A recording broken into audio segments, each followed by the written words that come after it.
Hey guys, and welcome to my channel. Today we are looking at the phrases that you can use to sound more like a native English speaker and have a conversation in English. It's the perfect lesson for all levels of learners from beginner to advanced because the phrases I'll show you today are often used by native speakers and work in general topics like introducing yourself and interacting with others in a general way. We are going to do 50 phrases in 10 minutes. If you are ready to level up your English skills, then hit that subscribe button and let's learn English.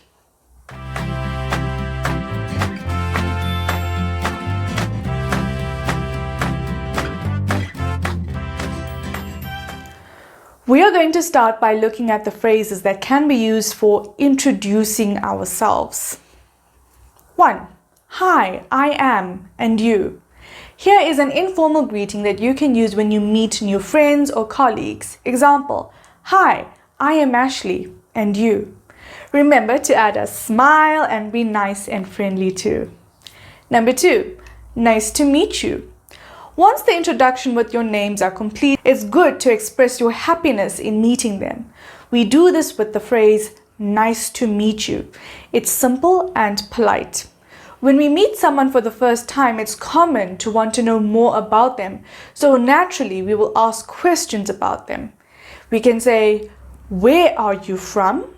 We ask this question to find out which country or city someone is from. You answer this question with, I am from. Example, I am from South Africa, or I am from Johannesburg. Number 5, what do you do? This is how native speakers ask someone what they do for work or what a person's job is. Example, what do you do? I am a teacher. You don't need to say, what do you do for work? The question already implies that you are asking about their job. So you just say, what do you do? And those are 5 phrases that you can use when you meet someone for the first time and want to get to know them better. Now, let's look at the phrases that can be used for asking how someone is. Now, you can use these phrases for someone you are familiar with, like a parent or friend, or you can use it with someone you are not so familiar with, like your mechanic or your neighbor. Direct alternatives for how are you are the phrases, how's it going? How are you doing? Now, you can obviously say the generic, how are you? But a native speaker would usually use one of the other phrases like, how's it going? How are you doing? The phrase how's it going refers more to life in general, but can be used as a direct alternative for how are you. It's common for us to ask about life in general rather than how one is in the moment, especially when we are seeing someone after a while. Here are other phrases that we can use to find out how someone is doing in general. How's everything? How are things? How have you been? How's life treating you? What's up? What's new? So those are 6 phrases that are used to ask how someone is and how their life is. But how do we respond to these? Just say okay? How's everything? Okay? Obviously, I'm going to say no. Don't just say okay. Here are the phrases that you can use to say how you are. Good, thanks. How about you? It's always polite to ask how the other person is doing too. We can do this by adding and you or how about you to our answer. Just like good thanks, how about you, or good thanks and you.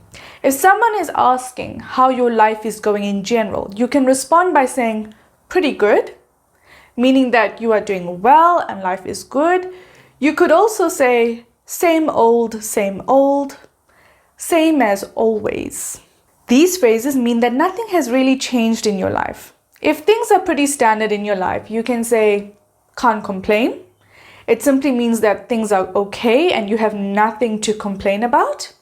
It's also a pretty popular phrase to use. If things are not going well, then you can say, could be better. Yes, this means that there's room for improvement in your life. Or you can say, not so great. And you guessed it. This explains that your life is not so great right now. The next topic is super important, especially if you're an English learner. Asking someone to repeat.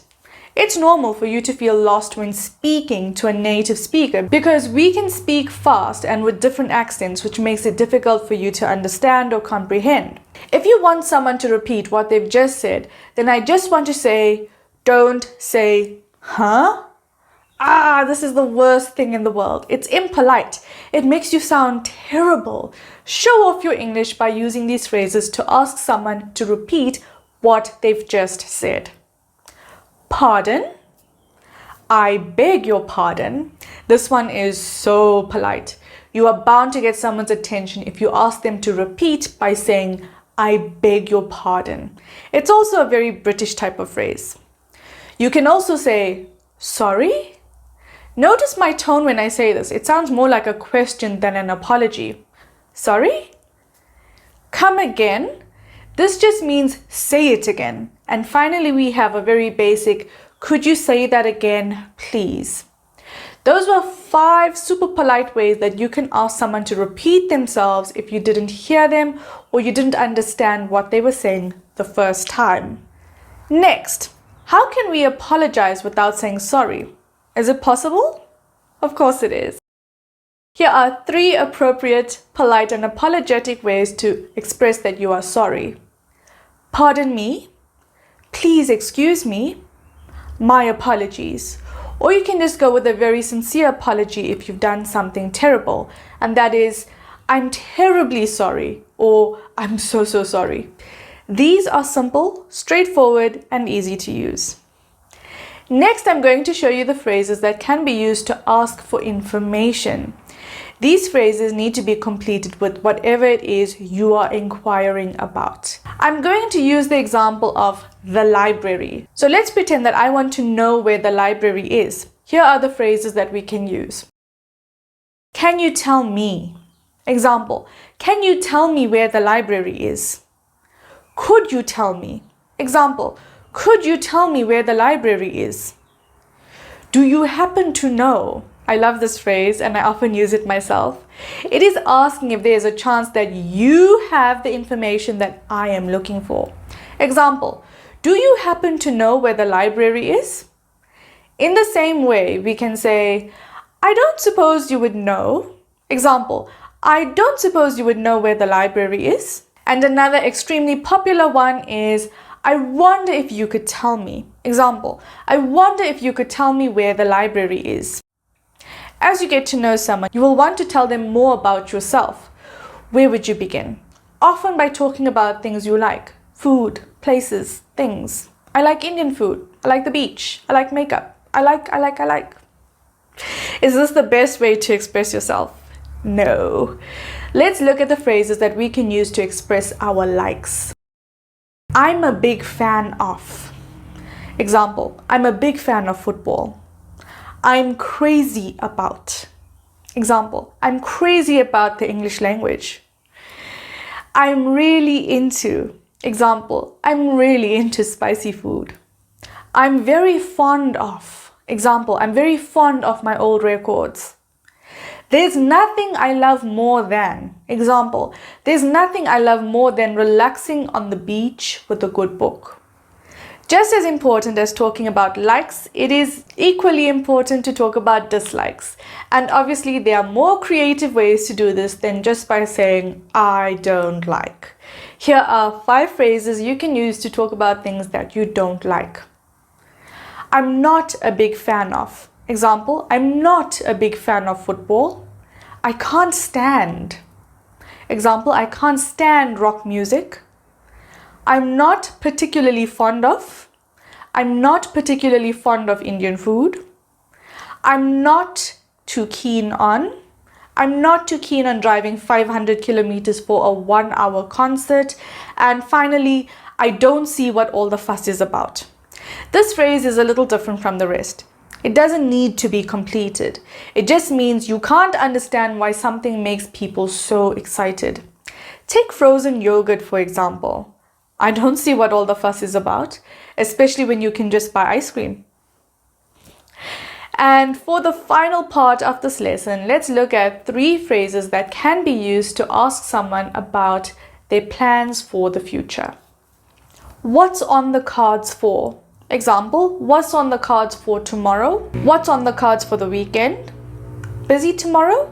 Here we change the statement to sound like a question. It's informal and a great way to start making plans for the future. What are you doing tomorrow? Simple and straightforward. We want to know what you are doing tomorrow. And finally, here are 2 ways that we can say bye like a native speaker. See ya. Catch you later. And that's it. 50 English phrases to get you started as you communicate with others in English. If you learned anything new in this lesson, then please hit the like button and don't forget to subscribe to my YouTube channel for more English learning videos. This is Ashley from Level Up English signing out. See you next time.